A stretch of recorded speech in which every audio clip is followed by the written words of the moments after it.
ಘಟನೆ ಆದ ನಂತರ ಎಷ್ಟು ಕ್ಯಾಂಪ್ಗಳಿಗೆ ಮತ್ತು ಎಷ್ಟು ವಸತಿಗಳಿಗೆ ಹಾನಿಯಾಗಿದೆ, ಒಟ್ಟು ಎಷ್ಟಿದೆ ಸರ್ ನಮ್ಮ ಈ ಭಾಗದಲ್ಲಿ? ನೋಡಿಯಪ್ಪ, ನಮ್ಮ ಕಾವೇರಿ ವನ್ಯಜೀವಿ ಉಪವಿಭಾಗದ ವ್ಯಾಪ್ತಿಯಡಿ ಒಂದು 28 ನಮಗೆ ಕಳ್ಳಬೇಟೆ ತಡೆ ಶಿಬಿರಗಳಿದೆ.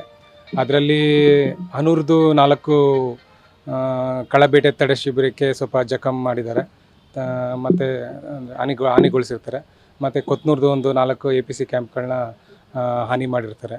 ಅದಾದ ನಂತರ ಶಾಗ್ಯ ಕ್ವಾರ್ಟರ್ಸು, ಅದು ಇನ್ಸಿಡೆಂಟ್ ದಿನ 15ನೇ ತಾರೀಕು ಮಧ್ಯಾಹ್ನ ಡ್ಯಾಮೇಜ್ ಮಾಡಿರ್ತಾರೆ. ಮತ್ತು ಈ ಕಡೆ ನಮ್ಮ ಕಳ್ಳಿದೊಡ್ಡಿ ಹತ್ರ ಒಂದು ಟ್ವಿನ್ ಕ್ವಾರ್ಟರ್ಸ್ ಇತ್ತು, ಅದೊಂದು ಕಿಟಕಿ ಬಾಗಿಲುಗಳನ್ನ ಡ್ಯಾಮೇಜ್ ಮಾಡಿರ್ತಾರೆ. ಜಿಲೆಟಿನ್ ಮತ್ತು ಡೈನಮೈಟ್ ಮಾಡಿದ್ದಾರೆ ಯಾವ ನೋಡಿಯಪ್ಪ, ತೀರೋ ಥರದ ಹಾನಿ ಇದೆ. ಅದ್ರ ಬಗ್ಗೆ ಈ ಪೊಲೀಸ್ ಇಲಾಖೆಗೆ ನಾವು ದೂರು ನೀಡಿರ್ತೇವೆ. ಅದ್ರ ಬಗ್ಗೆ ಅವರು ಯಾವ ರೀತಿ ಆಗಿದೆ, ಯಾವುದರಿಂದ ಮಾಡಿದ್ದಾರೆ ಅಂತ ಅವರು ಮುಂದಿನ ಪೂರ್ಣ ತನಿಖೆ ಮಾಡಿಬಿಟ್ಟು ಅದರ ಕ್ರಮ ತಗೊಳ್ತಾರೆ. ಸೊ ಅದರಿಂದ ನಾವು ಈ ರೀತಿ ದುರ್ಘಟನೆಗಳು ನಡಿಬಾರ್ದು ಅಂತ ನಾವು ಎಲ್ಲೆಲ್ಲಿ ಪ್ರೊಟೆಕ್ಷನ್ ಪೊಲೀಸ್ ಅವರಿಂದ ರಿಕ್ವೆಸ್ಟ್ ಮಾಡಿ ಮೆನ್ಗಳನ್ನ ಡಿಪ್ಲಾಯ್ ಮಾಡಿದ್ದೀವಿ.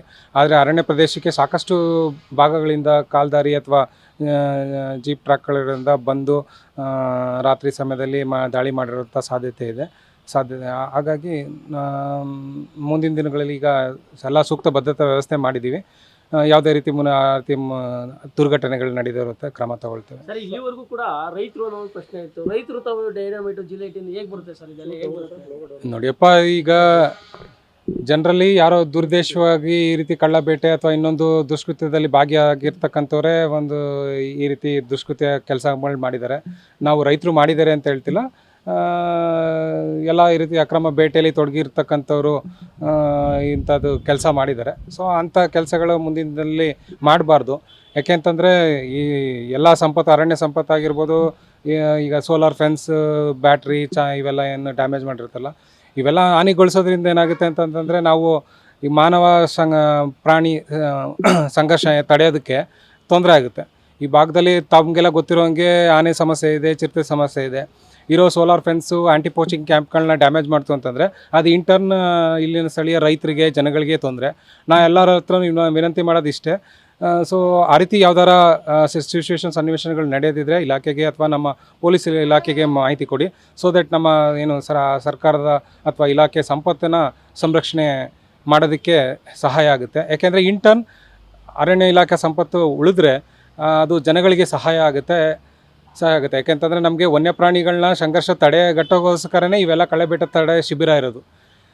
ಆಯ್ತಾ? ಕಳ್ಳಬೇಟೆ ತಡೆ ಶಿಬಿರಗಳು ನಾವು ಯಾವುದೇ ಆಗಲಿ, ಫಸ್ಟ್ ನಮ್ಮ ಮೋಟೋ ಇಷ್ಟೇ, ಯಾವುದೇ ಏನು ವನ್ಯಪ್ರಾಣಿಗಳು ಬೇಟೆ ಆಡದೇ ಇರೋಂಗೆ ತಡೆಯೋದಕ್ಕೆ ಫಸ್ಟು ನಾವು ನೋಡ್ಕೊಳ್ತೀವಿ. ಹಂಗೂ ಕೈ ಮೀರಿ ಅವರು ಹೋಗಿ ಬೇಟೆ ಆಡಿದ್ದಾರೆ ಅಂತಂದರೆ ಅವ್ರನ್ನ ಹಿಡಿಯೋದಕ್ಕೆ ಪ್ರಯತ್ನ ಪಡ್ತೀವಿ ವಿನಃ ಅವ್ರ ಮೇಲೆ ದಾಳಿ ಮಾಡೋವಂಥದ್ದು ಆಗೋದಿಲ್ಲ. ಆದರೆ ಕೆಲವೊಂದು ಅನಿರೀಕ್ಷಿತ ಅಥವಾ ಸಡನ್ ಮೊಮೆಂಟಲ್ಲಿ ಈ ರೀತಿ ಪ್ರತಿ ದಾಳಿ ಮಾಡಲಿಕ್ಕೆ ಬಂದಾಗ ಪ್ರತಿ ದಾಳಿ ಆಗ್ತವೆ. ಸೊ ಆತ್ಮರಕ್ಷಣೆಗೋಸ್ಕರ ಅಂತ ಕ್ರಮ ತಗೊಂಡಿದ್ದಾರೆ. ಅದು ನಾವು ಇಲಾಖೆ ನಾವು ಸಮರ್ಥಿಸ್ಕೊಳ್ತೀವಿ. ಸೊ ಹಾಗಾಗಿ ಮುಂದಿನ ದಿನಗಳಲ್ಲಿ ಈ ರೀತಿ ಕ್ರಮ ಯಾವುದೇ ರೀತಿ ತೊಂದರೆ ಆಗದಿರುವಂತೆ ಎಲ್ಲರಲ್ಲೂ ವಿನಂತಿ ಮಾಡ್ಕೊಳ್ತಾನೆ.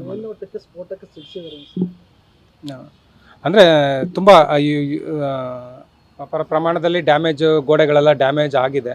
ಅದಕ್ಕೆ ಯಾವ ರೀತಿ ಅದನ್ನು ಡ್ಯಾಮೇಜ್ ಮಾಡಿದ್ದಾರೆ ಅಂತ ಪೊಲೀಸ್ ಇಲಾಖೆ ಅದನ್ನೆಲ್ಲ ತನಿಖೆ ಮಾಡಿ ಕ್ರಮ ತಗೊಳ್ತಾರೆ.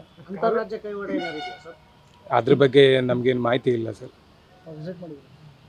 ನಾನು 2-3 ಕ್ಯಾಂಪ್ ನೋಡಿದ್ದೀನಿ, ಏನು ಹಾನಿಯಾಗಿದೆ ಅದೆಲ್ಲ. ಸೊ ಫರ್ದರ್ ಎಲ್ಲಿ ಮತ್ತೆ ಇಲ್ಲಿ ಹಾನಿ ಆಗ್ಬೋದು ಅಂತ ಕಡೆ ನಾವು ಸೂಕ್ತ ಭದ್ರತಾ ವ್ಯವಸ್ಥೆ ಮಾಡಿದ್ದೀವಿ. ಯಾರೇ ಬಂದರೂ ಅದು ಹಾನಿ ಮಾಡೋಕ್ಕೆ ಬಂದರೂ ಅದು ಸಿಗಾಕೊಳ್ತಾರೆ. ನಮ್ಮ ಸಿಬ್ಬಂದಿಗಳಿಗೆ ಈಗ ನೋಡಿ, ನಾವು ಅವ್ರಿಗೆ ಇನ್ಸ್ಟ್ರಕ್ಷನ್ಸ್ ಕೊಟ್ಟಿದ್ದೀವಿ ಹೇಗೆ ಸೇಫಾಗಿರಬೇಕು ಅಂತ. ಅದರಂತೆ ಇರೋದಕ್ಕೆ ವ್ಯವಸ್ಥೆನೂ ಮಾಡಿದ್ದೀವಿ. ಸೊ ಈಗ ಸೋಫಾರ್ ಯಾವ ಸಿಬ್ಬಂದಿಗೂ ಏನೂ ತೊಂದರೆ ಆಗಿಲ್ಲ. ಐ ಥಿಂಕ್ ನಮ್ಮ ಕೌದಳ್ಳಿಯಲ್ಲಿ ಅವರು ಜೀಪ್ ಮೇಲೆ ಅಟ್ಯಾಕ್ ಮಾಡೋಕ್ಕೆ, ಅಂದರೆ ಅವ್ರಿಗೆ ಒಂದು ಏನು ಸ್ಟಾಫ್ ಫೀಲ್ಡಲ್ಲಿ ಇದ್ದವರಿಗೆ ಫುಡ್ ಕೊಡೋಕ್ಕೆ ಹೋಗೋ ಸಂದರ್ಭದಲ್ಲಿ ಅಡ್ಗಟ್ಟಿ ಅವ್ರ ಮೇಲೆ ದಾಳಿ ಮಾಡಿರ್ತಾರೆ. ಸೊ ಅದ್ರ ಬಗ್ಗೆ ಆಲ್ರೆಡಿ ಪ್ರಕರಣ ದಾಖಲಾಗಿ ಸಂಬಂಧಿಸಿದ ಠಾಣಾಧಿಕಾರಿಗಳು ಅವ್ರ ಮೇಲೆ ಕ್ರಮ ತಗೊಂಡಿದ್ದಾರೆ.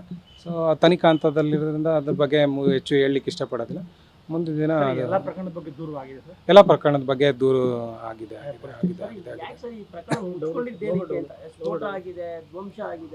ಸಾಕಷ್ಟು ಹಾನಿಯಾಗಿದೆ, ಇದನ್ನೆಲ್ಲ ಅರಣ್ಯ ಇಲಾಖೆ ಇಲ್ಲಿವರೆಗೂ ಯಾಕೆ ರಿವ್ಯೂ ಮಾಡಿಲ್ಲ ಅಂತ ಸರ್?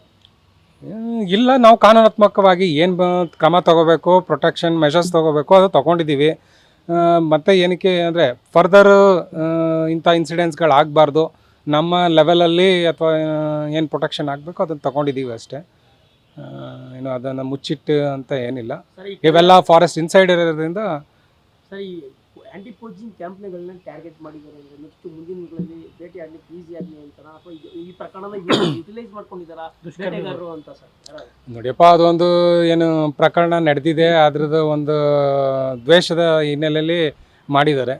ಸೊ ಅದನ್ನೇ ದ್ವೇಷದ ಹಿನ್ನೆಲೆಯೇ ಮೇಯ್ನ್. ಎಲ್ಲೋ ಅರಣ್ಯನ ಎಲ್ಲೋ ಒಂದ್ ಕಡೆ ಲೂಟಿ ಮಾಡ್ಲಿಕ್ಕೆ ಇದೊಂದು ರಹದಾರಿ ಮಾಡ್ಕೊಂಡಂಗೆ ಅಲ್ವಾ ಸರ್? ನೋಡಿಯಪ್ಪ, ಅರಣ್ಯನ ಯಾರು ಲೂಟಿ ಮಾಡೋಕ್ಕೆ ಹೋದ್ರೆ ಅದು ಅವರ ಒಂದು ಏನು ಆಸ್ತಿ ಪಾಸ್ತಿನ, ಈಗ ಕಾಡಾಗಿರ್ಬೋದು, ಏನು ರಾಜ್ಯದ ಸಂಪತ್ತಾಗಿರ್ಬೋದು, ಇದು ಜನಗಳದ್ದು ಸಂಪತ್ತು, ಜನಗಳದ್ದು ಇದು. ಸೊ ಅವರ ಸಂಪತ್ತನ್ನು ಅವರೇ ನಾಶ ಮಾಡಿಕೊಂಡ್ರೆ ಮುಂದಿನ ದಿನದಲ್ಲಿ ಮುಂದಿನ ಜನಪೀಳಿಗೆ ಅವರ ಮಕ್ಕಳು ಅಥವಾ ಮರಿ ಮಕ್ಕಳು ಇರ್ತಾರೆ ಜನ್ರೇಷನ್ಗೆ, ಅರಣ್ಯ ಸಂಪತ್ತು ಇರೋದಿಲ್ಲ. ಸೊ ಹಾಗಾಗಿ ಅರಣ್ಯ ಸಂಪತ್ತು ತಮಗೆಲ್ಲ ಗೊತ್ತಿರ್ಬೋದು, ಸಂವಿಧಾನದ ಅನುಚ್ಛೇದ 48A 51 ಪ್ರಕಾರ ಪ್ರತಿಯೊಬ್ಬ ನಾಗರಿಕನ ಕರ್ತವ್ಯ ಏನು ಅಂತಂದರೆ ಪ್ರತಿ ನೆಲ, ಜಲ, ವನ್ಯಪ್ರಾಣಿಗಳನ್ನ ಸಂರಕ್ಷಣೆ ಮಾಡ್ತಕ್ಕಂಥದ್ದು ಪ್ರತಿಯೊಬ್ಬರದ್ದು ಆದ್ಯ ಕರ್ತವ್ಯ ಆಗಿರ್ತದೆ. ಸೊ ಹಾಗಾಗಿ ಅಂಥದ್ದಕ್ಕೆ ನಾಶಪಡಿಸೋದಕ್ಕೆ ಮುಂದಾಗ್ದೇ ಇಲಾಖೆ ಜೊತೆ ಕೈ ಜೋಡಿಸಿದ್ರೆ ಮುಂದಿನ ನಮ್ಮ ಯುವ ಪೀಳಿಗೆ ಏನಿರ್ತದೆ ಅವರು ಸುರಕ್ಷಿತವಾಗಿ ಜೀವನ ನಡೆಸ್ಬೋದು.